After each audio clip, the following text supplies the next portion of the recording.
Parte del proceso de recuperación posterior a una relación abusiva o de control coercitivo implica nuestra educación. Una parte fundamental de este proceso de educación que busca generar claridad y coherencia en nuestra experiencia vivida, con el fin de llegar a un mejor entendimiento y también prevenir futuras situaciones de abuso en lo personal, en lo familiar, en nuestra comunidad, en nuestro contexto social, implica tener también una claridad conceptual. El día de hoy me gustaría compartir con ustedes algunas reflexiones muy breves en torno a la noción de responsabilidad y de culpa. En dos sentidos. Sabemos que, por ejemplo, las personas que buscan tener control y ejercer coerción sobre nosotros, un dominio, manipulación, chantaje y todo este tipo de dinámicas, van a distorsionar la noción de responsabilidad y de culpa en los demás, porque así más fácilmente nos mantienen humillados, menospreciados, aplastados en nuestra voluntad, y así más fácil nos pueden dirigir. Entonces, esto lo sabemos desde niños. Pues, es más fácil, por ejemplo, dentro de las familias, cuando un niño comete un error o una equivocación, tratar de humillarlo, de menospreciarlo y de culparlo como si hubiera sido la peor catástrofe, ¿no? Se le cae un vaso de jugo y en muchas familias se le lee como toda la lista de insultos, mientras que en otros hogares pues simplemente se ve como un acto de responsabilidad, se detiene la actividad, se va uno por un trapo, se limpia lo derramado, se vuelve a llenar el vaso de jugo y se continúa. Es muy, muy diferente. Entonces, cuando nosotros estamos iniciando una relación con una persona o nos acercamos a un grupo que finalmente se convierte en una situación coercitiva, no sabemos, no sabemos y no podemos saber, porque no podemos ver el futuro, evidentemente, que se va a convertir en una dinámica de abuso. Y muchísimo menos lo podemos saber porque al inicio todo va a ser maravilloso, todo va a estar muy bien. Recordemos que cuando una persona, por ejemplo, un abusador narcisista o un grupo coercitivo se presenta y llega a nuestras vidas, lo va a hacer presentándose de la mejor manera. Cuando empezamos a interactuar con ellos, van a interesarse muchísimo en nosotros, casi nos van a hacer una entrevista para identificar cuáles son todas nuestras carencias, nuestras deficiencias emocionales, los problemas que estamos teniendo en ese momento de nuestra vida, nuestras crisis, para saber exactamente la manera en la que necesitan tratarnos para crear un lazo emocional con nosotros y así no sea más difícil podernos desapegar. Porque al final de cuentas, si ya creamos un lazo emocional con ellos o con el grupo, va a ser muy complicado, va a ser más difícil para algunas personas que sean más amables, que tengan más miedo al conflicto y a la confrontación directa. Les va a ser más difícil a estas personas poderse alejar de alguien que ya ha hecho muchas cosas por ellas. Entonces, como los grupos y los abusadores narcisistas cuentan con este tipo de respuesta que van a tener algunas personas, al principio van a dar demasiado. Si saben que nunca habías recibido un ramo de rosas de chocolate, pues te lo van a dar de inmediato.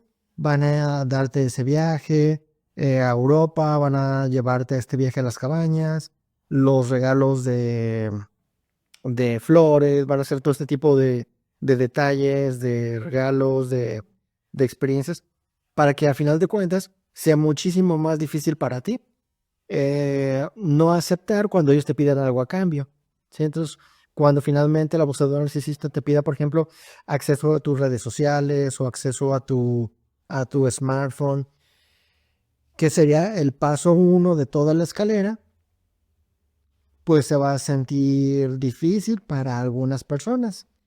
Para las personas que sean más de tipo demasiado amable, que evitan el conflicto y la confrontación, ¿sí? El narcisista cuenta con que te va a costar tanto trabajo que cuando te pida este detalle, tú vas a decir, sí, o sea, no quería darle este tipo de datos a nadie, pero ya no me atrevo a decirte que no, después de todo lo que has hecho por mí, entonces está bien, te voy a dar el paso número 1, que es acceso a mis redes sociales y a mi teléfono. Entonces, para la persona que busca ejercer un control gradual sobre nosotros, ya sean un individuo o un grupo, pues va a ser una victoria, ¿no? Porque ya hizo el paso 1, entonces después va a venir el paso 2, el paso 3, etcétera, así hasta el paso 7, 8, 9, 10. Y ya cuando finalmente estemos en las últimas fases del sistema de control absoluto y de dominación, es muy difícil vivir ahí y por lo tanto ya la persona vamos a estar buscando ayuda y orientación externa y ya viene la otra parte difícil de la culpa y la responsabilidad. Porque para las personas que viven externamente a este tipo de dinámicas, les va a resultar muy difícil entender cómo es que alguien llegó a este nivel de control y de sumisión y les va a resultar muy difícil porque no entienden, porque no conocieron todo lo que fue este proceso gradual de irte retirando el control que tenías sobre tu propia persona como individuo, ¿no? No lo vieron, no lo vivieron, simplemente les tocó ver que al final ya te tenían completamente aislado, ya te tenían sin control de tu dinero, sin control de la comunicación externa, bajo vigilancia, etcétera. Entonces, les va a sorprender bastante y muchas veces ya hasta te culpan a ti, ¿no? Como víctima, decir, bueno, yo creo que hasta te gusta vivir así, porque ve cómo hasta dónde llegaste, has de tener algo mal, mental o emocionalmente, como para querer vivir con alguien que te tiene bajo este nivel de control, ya sea en lo individual o en lo grupal, pero realmente no es así. Uno se podría imaginar que van a existir personas que son más susceptibles o más vulnerables a vivir este tipo de dominio y de control. Y efectivamente va a haber más personas que, por sus características de evitación del conflicto, de la confrontación directa, o que van a contraatacar o simplemente evitar las situaciones conflictivas, van a ser más fáciles de ser captados por este tipo de individuos. Pero en realidad todos somos susceptibles a ser víctimas de manipulación, de control o de dominio.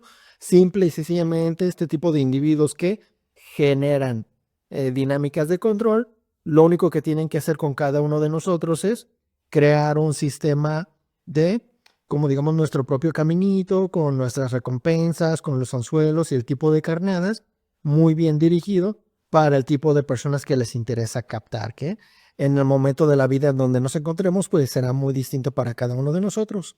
Entonces, habría que considerar, que es el objetivo de este video, cómo las personas cuando nos están atrapando originalmente van a usar una noción distorsionada de lo que es la culpa y la responsabilidad para estarnos atrayendo a su red de engaños, de mentiras, de ardides, de estratagemas, para falsamente responsabilizarnos, para falsamente culparnos de lo ocurrido, para que nosotros nos sintamos culpables y responsables de todo lo que está ocurriendo y que cada vez entreguemos más dominio y más control a la otra persona. Y también nosotros como familia, como amigos y como red de apoyo de las víctimas, no los culpemos y no los responsabilicemos, porque cualquiera de nosotros puede ser víctima de un engaño. ¿Sí? No existe una forma de no ser engañado en esta vida. Eso es imposible. Ojalá existiera esa forma, pues para ya protegernos para siempre.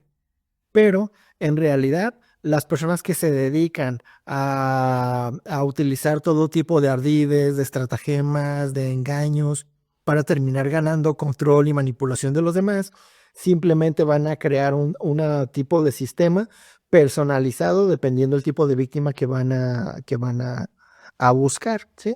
Como su tipo de perfil ya encontrado, ya idealizado, ya muy perfilado, el tipo de víctima que les interesa. Entonces, nosotros como familia, como amigos, como comunidad, como contexto, sería muy importante que no culpemos y que no responsabilicemos a las víctimas, sino que estemos ahí siempre listos para poderlos apoyar, porque en determinado momento siempre la víctima va a decir, ya no tolero más vivir en esta situación súper opresiva, ¿no? Porque es muy desagradable vivir en la opresión. Entonces, en determinado momento la persona va a querer saltar del barco y nosotros como su familia, sus amigos o sus seres queridos vamos a necesitar estar siempre ahí, listos para cuando la persona diga, gracias por estar siempre ahí, y nosotros saber que estuvimos listos ahí para poderle ayudar. Entonces, básicamente sería esto muy breve de tener claridad de quién es el auténtico responsable y quién es el auténtico culpable de todo este tipo de problemas, y es pues el abusador. Muchísimas gracias y posteriormente profundizaremos más en este tipo de dinámicas. Hasta luego, muchas gracias.